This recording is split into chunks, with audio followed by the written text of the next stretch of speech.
Let's hear from Sarah in Bath about an English Parliament. Go ahead, Sarah. Oh, hello, George. Hi. Yeah. I just wondered what your views were, really, on England having their own Parliament. Well, we've kind of got one, don't we?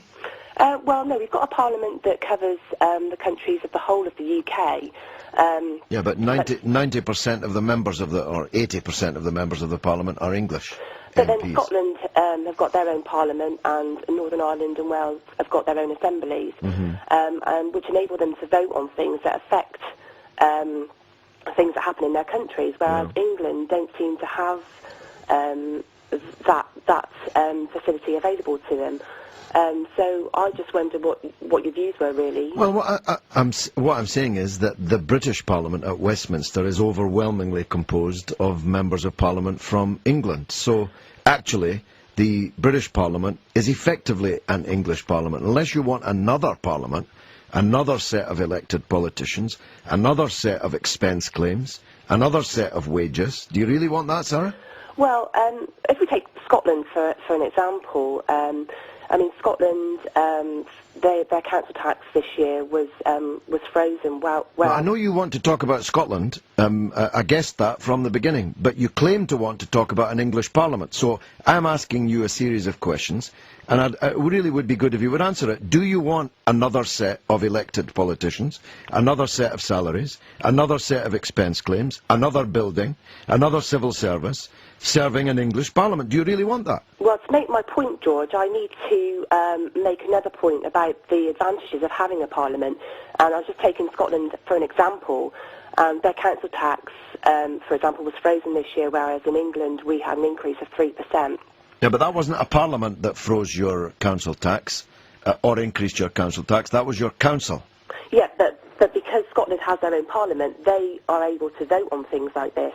And also things like prescription charges and drugs that are available in Scotland aren't available in Sarah, and look, Sarah, I know you've got an anti-Scottish rant up your sleeve, and I'll let you make it. I haven't got an anti-Scottish rant up my sleeve at all. I think you do, but let me just remind you, because you clearly don't know this, council taxes are set by councils, not by parliaments.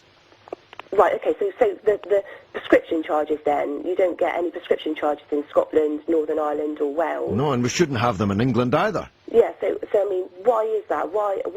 I'll tell you why. Because your MP, almost certainly, depending on who he or she is, certainly the vast majority of MPs at the Westminster Parliament haven't voted for it. Because they can't, because they haven't got their own Parliament. No, they could. They could pass a law this evening or on Monday morning to exempt the people of England from prescription charges. Well, I don't agree. I don't think that's absolutely... Well, let me assure you, as a man who sat in it for 23 years, they could on Monday morning abolish prescription charges for English people, and they should do so. Well, if that's the case, then the fact that they don't, because they politically don't want to do it. Why don't they? Well, you'd need to ask them. I want to do it. I want to abolish prescription charges for the people of England, as they have been abolished in Wales and Scotland. And if your MP doesn't, you should ask them why. But it's not because we don't have a separate building with people who are separately called English MPs. It's because the MPs you've got won't do it. No, I don't agree with that, to be honest with you. And I don't think you need, I mean, to have a separate Parliament. I mean, Scotland's got their own Parliament, and Northern Ireland have got their own assemblies, and Wales have got their own assemblies. Well, I'm asking you if you want one. Sorry? I'm asking you if you want one. If I want my own Parliament for England? Yeah. Yeah, definitely. So you do want another building, another set of MPs, another set of salaries, and another set of expense claims. No, not at all. I think we've got too many MPs in this country. If you take, for example, a country the size of America, I think America have got equal amounts or even less MPs than we have in the UK. So what would you do? I agree with that. I frequently say so on here. We've got twice as many MPs as we need. Yeah, definitely. But that wouldn't solve the rest of the problems, would it? Because you'd still have to build a new English Parliament. You'd have to pay for the running of the new English Parliament. You'd have to pay their expenses, pay their salaries, pay a civil service to administer them.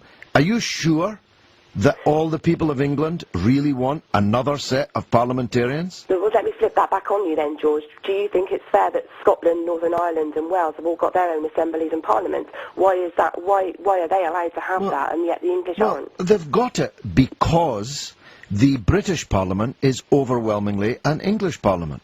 The vast majority of members of Parliament in Britain represent English constituencies. So it's an attempt at balance, which has clearly not persuaded you.